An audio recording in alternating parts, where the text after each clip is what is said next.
Joye camp and from Rosebud camp.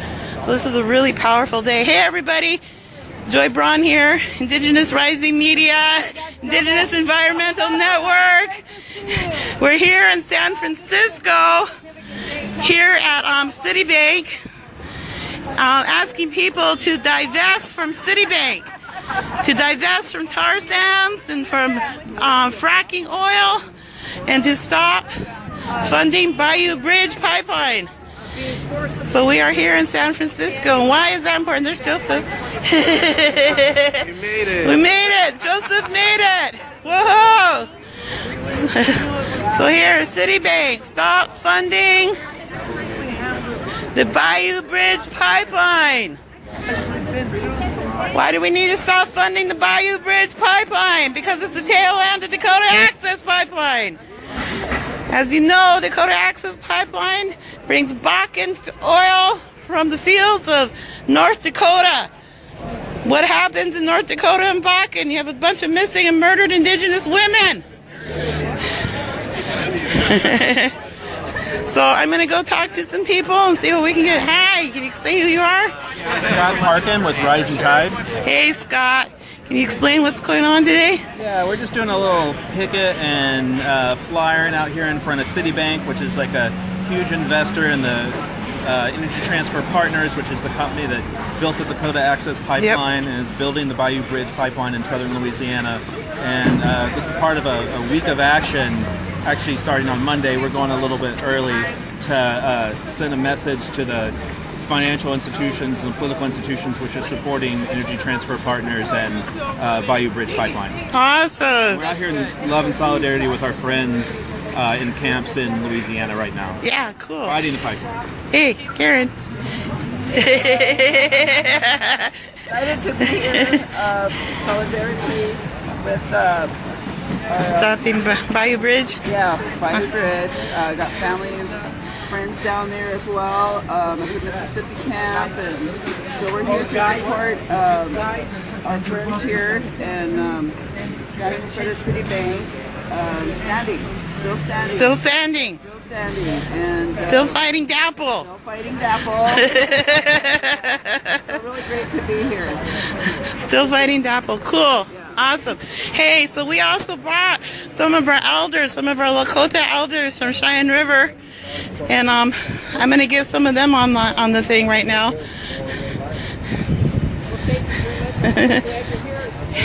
So we have Mabel Ann. Hey, look who I got, guys.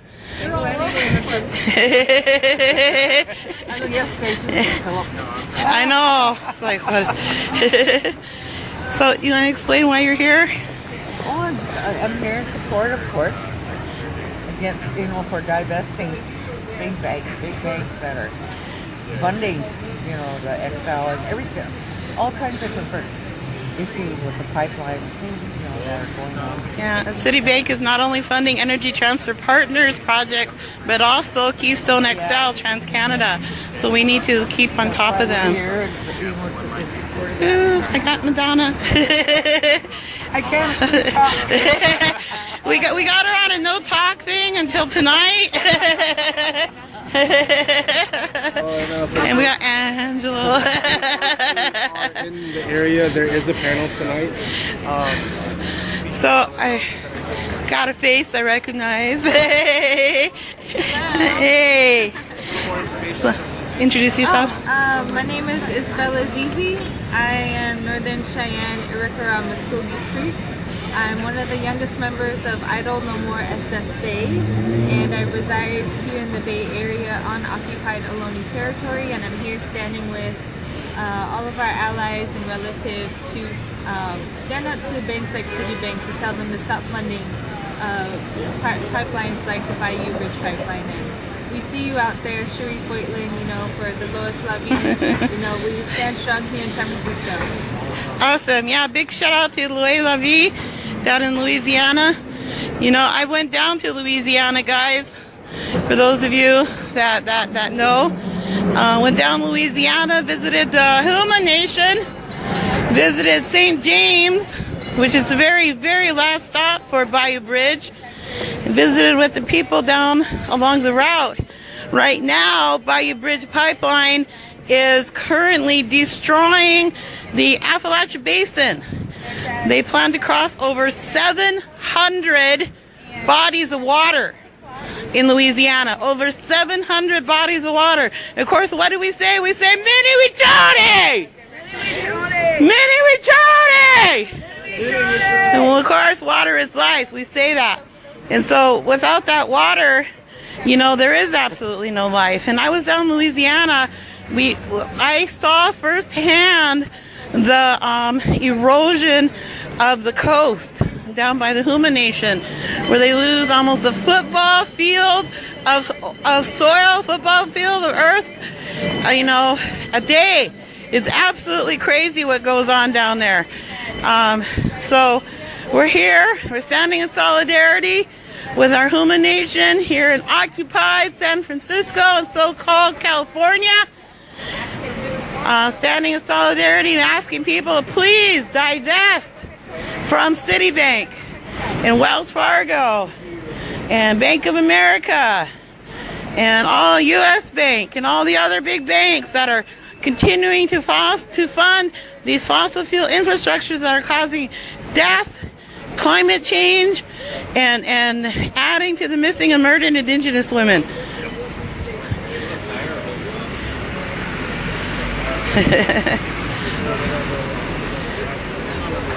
So, hi Loretta, hi Debbie, hi Bianca, hi Libby. Good to see you guys. Thank you for joining. Please share so we can see what's going on. I'm so glad to see Tony. I'm going to get her on. Oh my God. I miss you. Oh my gosh. Without you.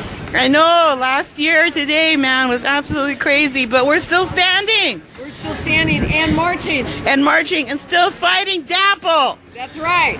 Still fighting DAPL. Still fighting ATP, Energy Transfer Partners. So I have a question for you, Hi. Joy, and that question is, how do you think the movement at Standing Rock that was really started with you and your first teepee and then all of the youth really marching and running to Washington, D.C., how does that compare to the movement that's going on in Florida right now being initiated by the young people?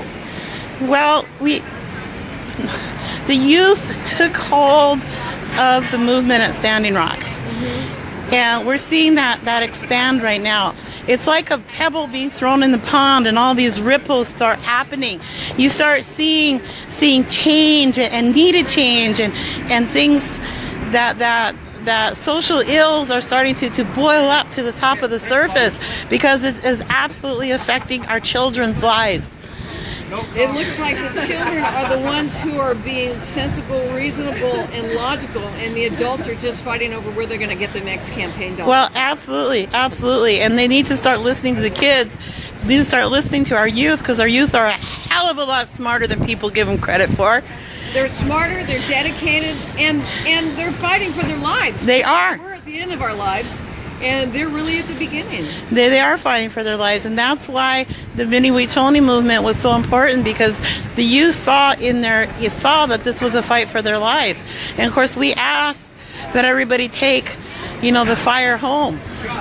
Take the fire home. Well, I know that fire went to Florida. I know it went to Florida. I know that it went there. I know the ashes were sent there, and we're starting to see some of that come out now. So I'm really excited that the youth are standing up. More power to you. Hold those adults accountable.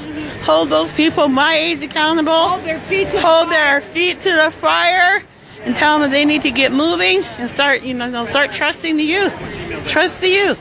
And also, I think one of the things that's been really interesting for me is that it seems to me as though so many different demonstrations and movements have been spawned and encouraged and inspired by what happened at Standing Rock. What do you think?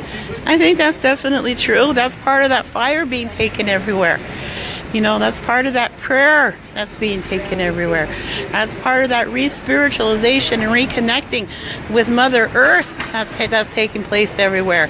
Because when you reconnect with Mother Earth, you reconnect with each other. You can't help but to reconnect with each other and realize that we are interdependent upon one another. And that's a huge change that's happening. You look great. You Thank look you. much stronger and healthier than you did a year ago. What have you been doing differently? A year ago, when camps were raided, I had pneumonia, and I was being really stubborn and staying. High water, wheelchair king, people, whatever it took. It was like, no, we were going to stay there. And so, yeah, last year had pneumonia. They did tests on my sputums and lung. They found pumice in my lungs. So don't believe anybody who says there wasn't stuff sprayed on us. There was. What is pumice? Tell us a little bit about that, because I had this camp cough for about 6 months, and my gums were bleeding and that kind of stuff. It was like crazy. Yeah. So that's crazy. The pumice is they grind up. Pumice is a lava rock, a rock that comes from volcanoes. They sometimes use it to clean with. They sometimes use it for like you got a whole bunch of ugly stuff on your feet. They scrub it away with that. But it's a really corrosive, abrasive, silicone-based lava rock. Oh. And so, but yeah, I remember one morning we woke up. Well, I remember that night seeing the plane go over, and that morning waking up and there was gray ash all over. Obviously, it's not likely we were being affected by a nearby volcano. No, there are no active volcanoes near Cannonball. Not that I know of, anyway. You've gotten there one way or another. One way or another, some way. Right. So, but we'll see what happens. Well, I think a lot of us got sick when we were there. Speak a little bit to that, and not just the spraying, but... Well, a lot of us got sick. I mean, we were living outdoors. We were living with a lot of wood smoke, and we were living in close quarters. And so we definitely had to acclimate our bodies to that. And coming from the city, coming from filtered air, coming from all the things that, I see a lot of helicopter parents going around with Lysol spray and everything, taking care, not letting those germs take care of you. Yeah. And then, we had other things unleashed upon us. We'll see what happens with that. But it only took about, in fact, I've only started to be able to talk kind of half decently now since about a month. So it's taken almost a whole year for me to start getting over the dapple cough, whatever that all entailed, whatever toxic mixture that was. I know a lot of other people that are still kind of suffering along with some of that. Speak a little bit to the emotional suffering that people have, because I know that I went into a deep depression, and because everybody was kind of blown away like the four winds, and some people you didn't get a chance to say goodbye to. You saw all of your belongings that were shattered. Your friends were arrested. What was the emotional toll that it took on some of the people? It took a lot of emotional toll on people. I mean, it was extremely, it was hard. A lot of people, anytime you go through a traumatic experience, domestic violence, what the children are going through in Florida, the parents are going through in Florida, what we went through at the camps, you end up with some sort of post-traumatic stress. And, we didn't have, and a lot of us that were at the camps, we come from the lower end economically. We don't have access, or a lot of people didn't have access to health care, mental health services. And of course, that's one of the biggest problems in the United States, is there is not an adequate amount of mental health services available. So they went through a lot. I know probably the hardest day for me was October 27th, when Treaty Camp Raid Day came around, the anniversary of that. That was really hard. Today, I'm lucky enough to be with water protectors. Went through a lot of that and started working through it. And I just encourage people to keep saying your prayers. Drink water. If you're sad, drink water. If you're lucky enough to get to a body of water, get to a body of water. That water will help heal you. And dive in. Yeah. Do whatever you need. If you got to put your feet in it, obviously do that. But reach out to one another. Reach out to one another. Hug each other. If you see each other, hug each other. We need each other. We're family now, forever and ever and ever. Oh, I miss you all. You know, one of the things that's really interesting about what's come out about Florida, and I think that the same could be same about Standing Rock, is that a lot of these politicians talk about, oh, we're going to pay a bonus to teachers to have guns. At the same time, they're cutting funding to schools. So how do we address the politicians to get them to understand and listen, and for people to see the duplicity in their talk and their action? Well, I think you need to teach the youth tools. And part of that is learning to write emails and letters and really holding your elected officials accountable. A lot of these youth are going to be 18 pretty soon, and they have the power to vote. There you go. So I encourage all Native voters to go out and get registered to vote, because without that, we don't have a say. We don't have a tool. That's one of the tools we can do. So I encourage people to get out to vote. You know, it is the colonist system, but if we can infiltrate that and change it and use it to our advantage, then let's do it. It's one of the tools that we can do. Oh, Hey. thank We have a you. bullhorn if anyone wants to talk. I brought it, and it works. Cool. Whew. Okay, so you guys asked what was going on. We are in San Francisco, in downtown San Francisco right now, and they're picketing. They're handing out flyers against Bayou Bridge Pipeline. Bayou Bridge Pipeline, for those of you who don't know, is going through the southern half of Louisiana. There is a camp down in Louisiana. You have to apply to be in that camp. Louis La Vie camp, what it means water is life camp. Contact Cherie Foytlin at no BP. I can't remember all of it, but contact Cherie Foytlin. She'll get you all the information. Bayou Bridge Pipeline, for those of you that do not know, is the very tail end of Dakota Access Pipeline. So it is very significant that we are out here today picketing Citibank, which is funding, one of the funders of Bayou Bridge Pipeline, an energy transfer partner project that is very tail end of Dakota Access Pipeline. So even though today is the anniversary, the actual anniversary of when we were evicted out of Ocheti and Rosebud camps up by Cannonball, it's significant that we are still out here fighting against Dakota Access Pipeline, fighting against Bayou Bridge Pipeline, fighting against Energy Transfer Partners, which also has another pipeline called Rover Pipeline, for those of you who don't know. Look up Rover, another really bad one. We need to hold these banks accountable for funding these fossil fuel industries that continue to lead to climate change, climate destruction, missing and murdered Indigenous women. So we need to hold people accountable for that. So that's what we're doing here today. Hey Chris, hi Heidi, hi Irma, hey LaDonna. Sure thing, LaDonna. Hold Costco accountable too. Call them up. Hold their feet to the fire. So we're out here.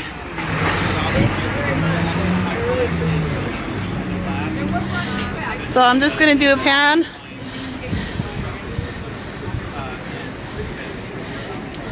Of course they brought security out for us. Not even doing anything but doing what we legally can do. Exercising our First Amendment. Hello!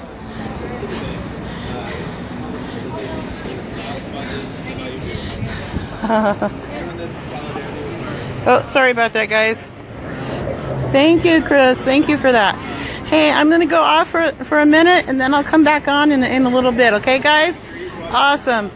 Keep watching for more updates.